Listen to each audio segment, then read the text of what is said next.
നമ്മളെ ആരെങ്കിലും പ്രാഗിയിട്ടുണ്ടെങ്കിൽ അതിനു വേണ്ടിയിട്ടുള്ള പ്രതിവിധിയാണ് ഇന്നത്തെ വീഡിയോയിൽ പറയുന്നത്. നമ്മൾ വിചാരിക്കും നമുക്ക് പൊതുവെ ശത്രുക്കളൊന്നുമില്ലല്ലോ, ആരായിരിക്കും പ്രാകുന്നത് അല്ലേ?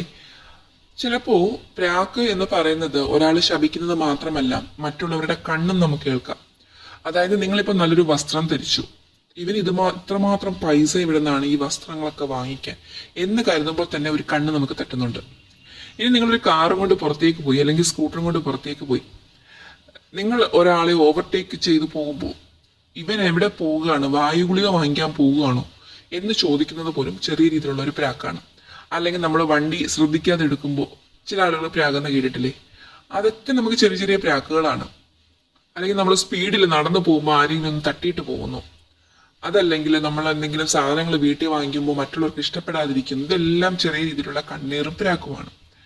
ഇതൊക്കെ മാറണമെങ്കിൽ, അതായത് ഇങ്ങനത്തെ പ്രാക്ക് ഉണ്ടോ എന്ന് നമുക്ക് അറിയില്ലല്ലോ. അപ്പോൾ ചെറിയതും വലിയതുമായിട്ടുള്ള പ്രാക്കുകൾ മാറാൻ വേണ്ടിയിട്ട് നമുക്ക് സിമ്പിളായിട്ട് വീട്ടിലൊരു കാര്യം ചെയ്യാൻ കഴിയും. മഹാവിഷ്ണുവിനെ